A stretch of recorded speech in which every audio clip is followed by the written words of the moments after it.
Kumusta?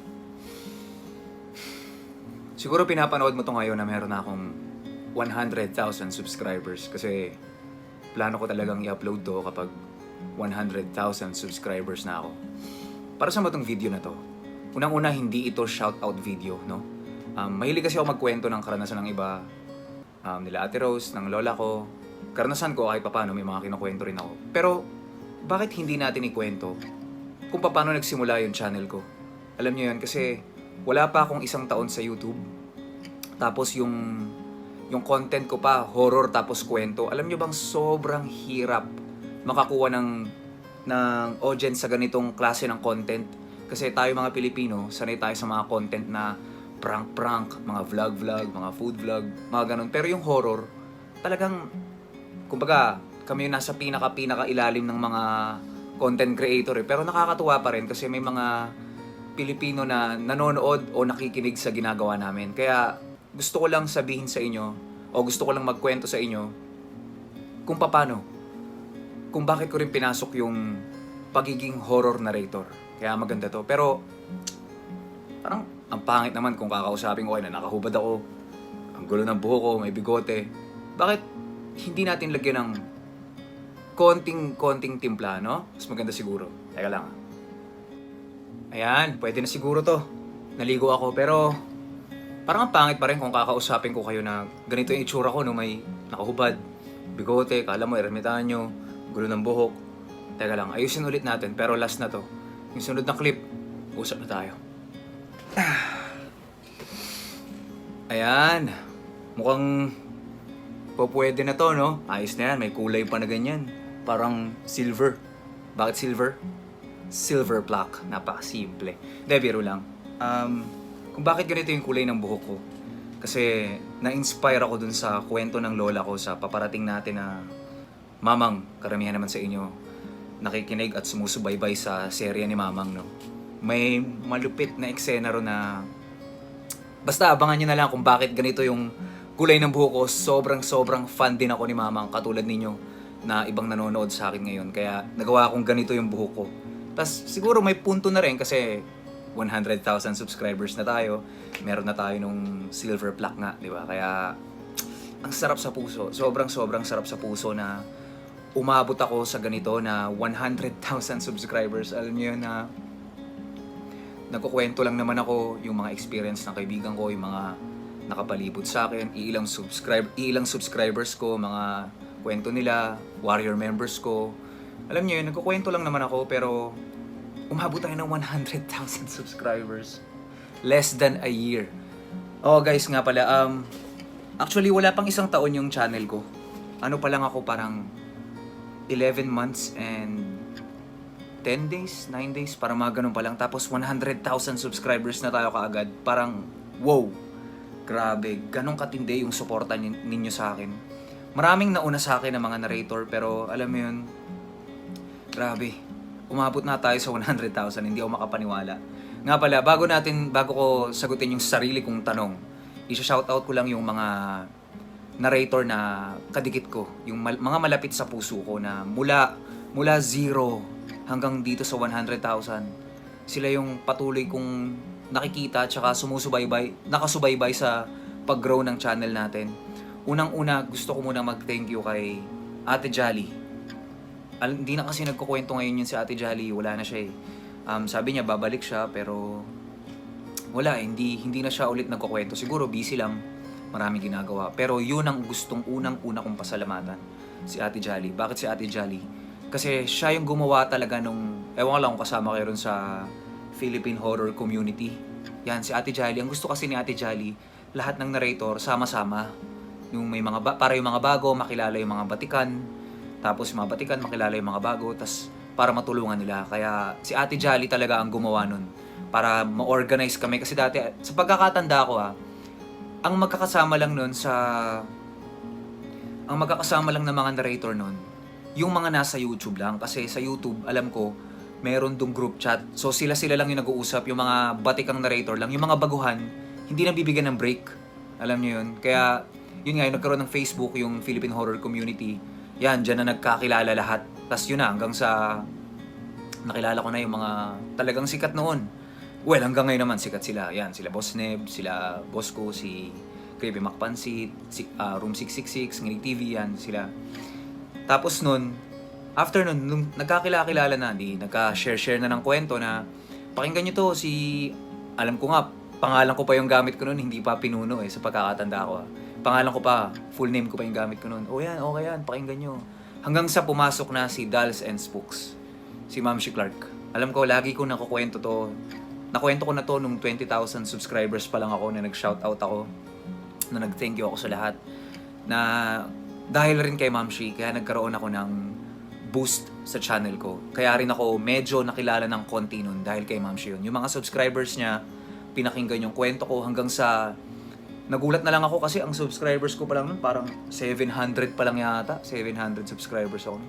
Noon na-promote ako ni Ma'am Shi, narinig ng mga subscribers niya yung boses ko kung paano ko mag-deliver ng kwento.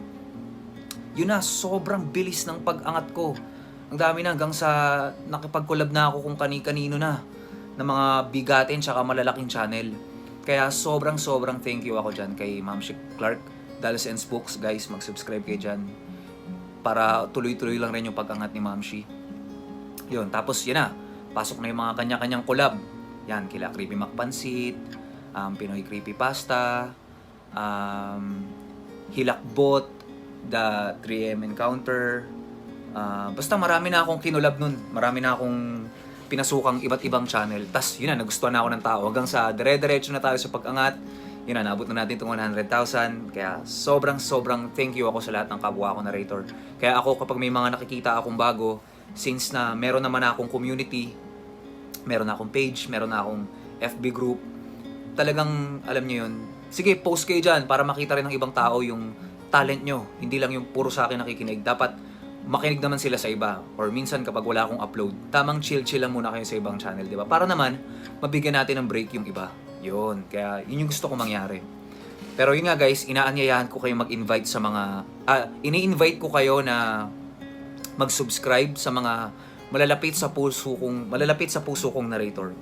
Yan, unahin na natin si Ate Jolly, Dolls and Spooks, Pinoy Creepypasta, Creepy Macpansit, Room 666, Incognito Stories, The 3AM Encounter, Philippine Tales, Hilakbot TV, Episode Nikki, Pinoy Topics, trivia lang, maiksi lang. Pinoy Topics, guys, speaking of Pinoy Topics, alam nyo dati bago kami matulog, talagang pinapakinggan namin yan si Pinoy Topics kasi ang sobrang relax lang nung nung pagkwento niya, tas kaya ka rin niyang dalhin kung nasan yung kwento niya. Gets nyo yun? Yung papasok ka sa loob ng kwento niya, tas may imagine mo habang nakapikit ka, tutulog ka.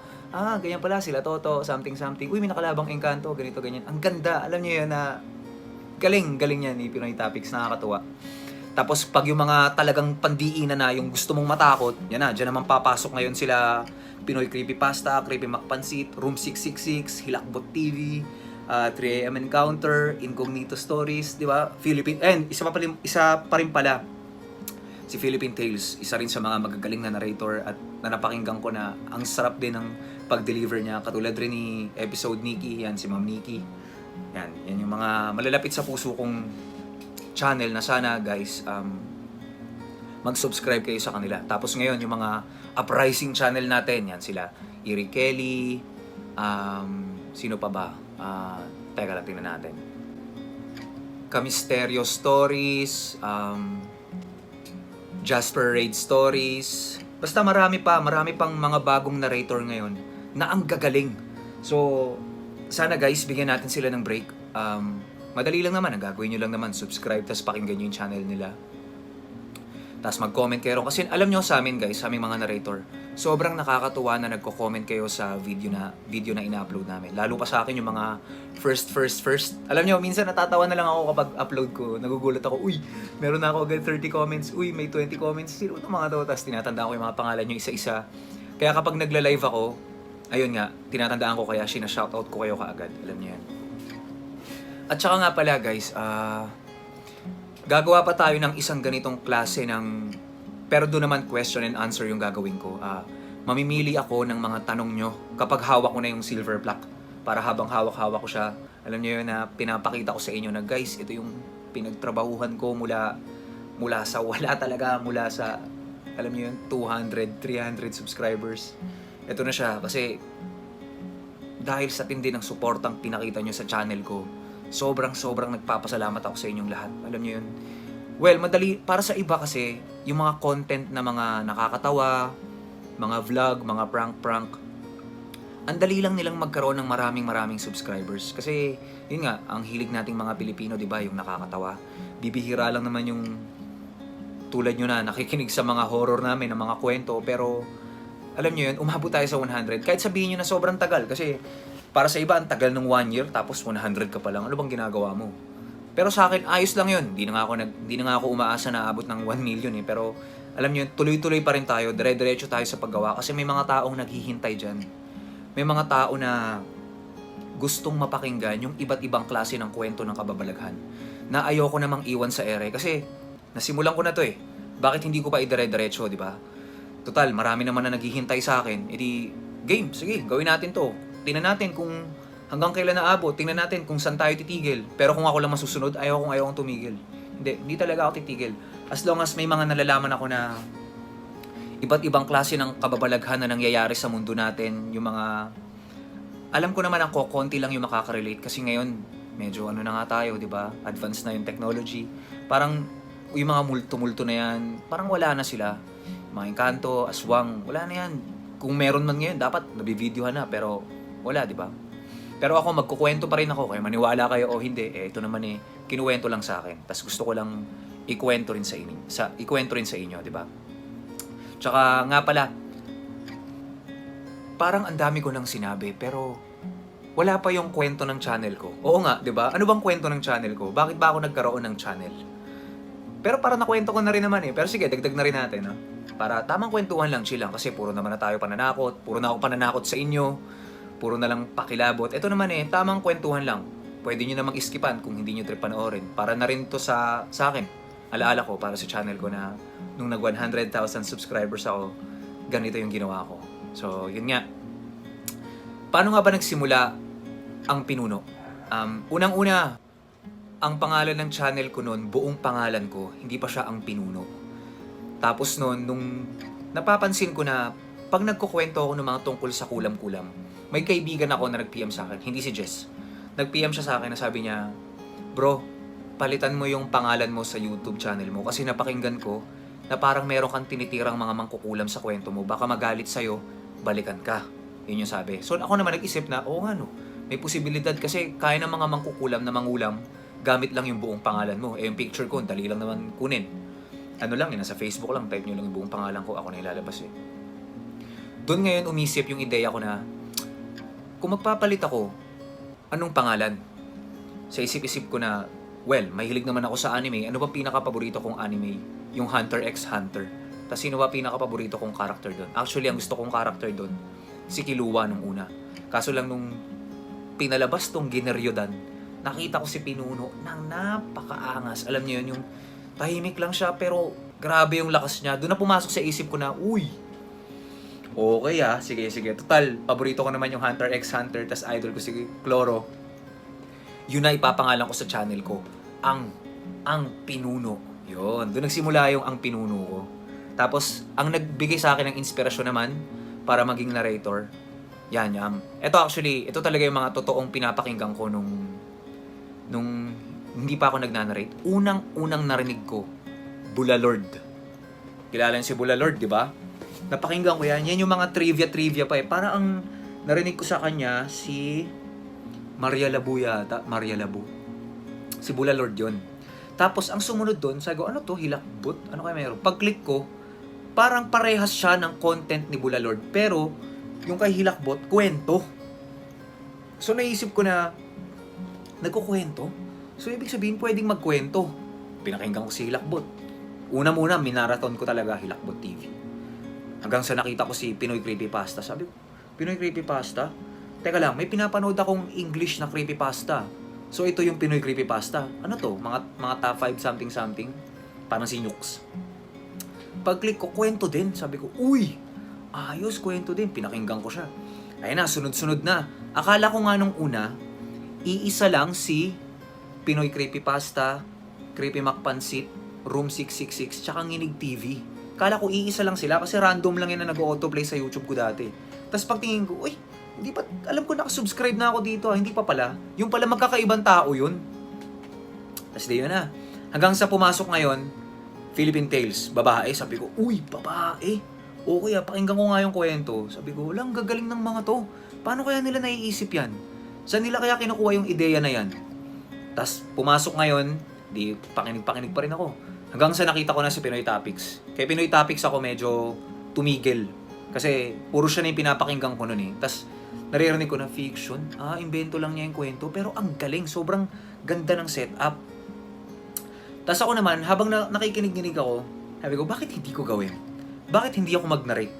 Total, sa tanang buhay ko naman, araw-araw ako nagdadub.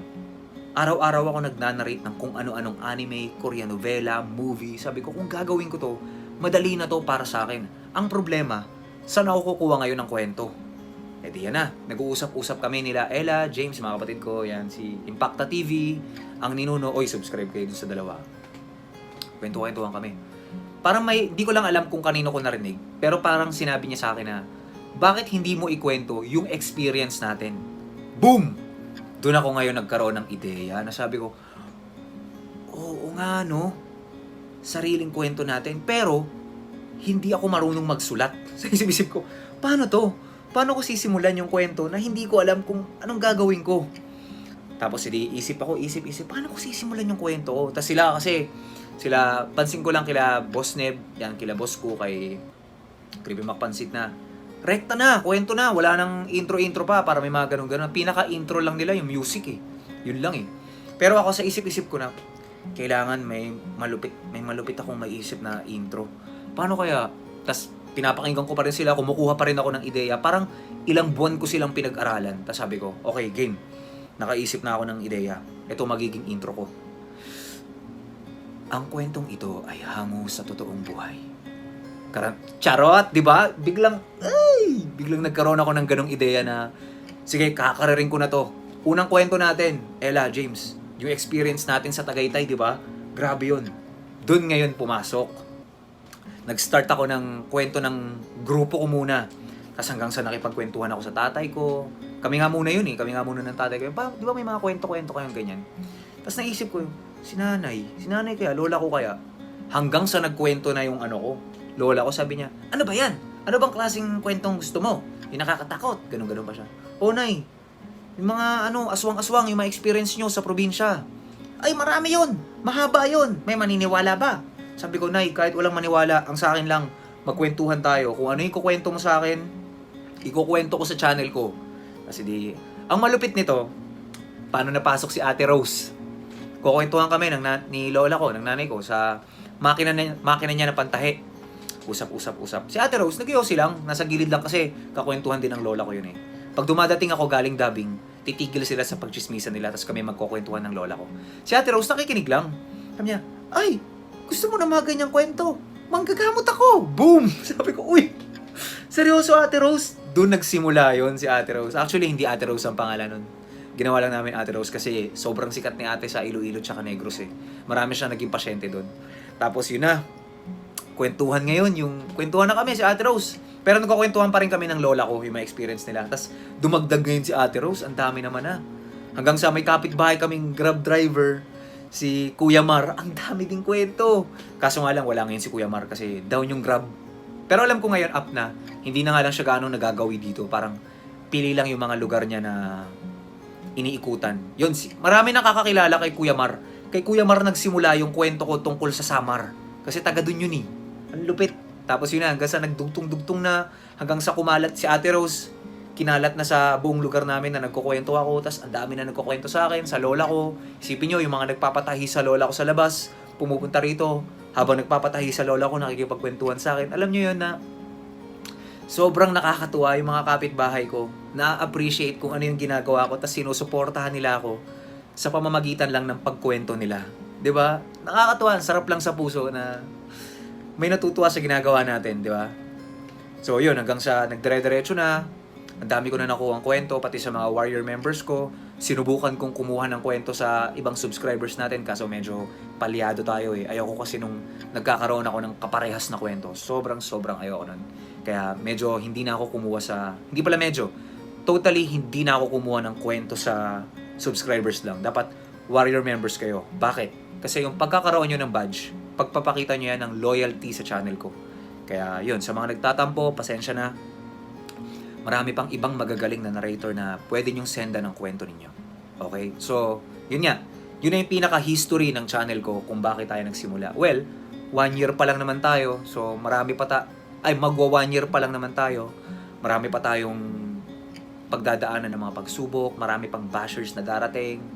Pero tayo, dire-diretso lang. Hindi ko kayo iiwan sa ere. Asahan nyo na araw-araw, kung hindi man araw-araw, may isang araw ako na pahinga, maghahatid ako sa inyo ng kwento na kung hindi man magpapakilabot, mag-iiwan ng takot, alam ko naman na magagandahan kayo sa kwento na yon. So, hanggang dito na lang guys, napaliwanag ko na lahat ng dapat kong ipaliwanag. Magkita-kita tayo kapag hawak ko na yung silver plaque. Para naman makasagot ako ng tanong ninyo. Pipili ako ng 10 tanong. 5 tanong sa warriors, 5 tanong sa random subscribers. So, yun lang guys. Muli-muli, ako po, ang pinuno, nagpapasalamat sa walang hanggang nagpapasalamat sa pagsuporta ninyo sa channel ko.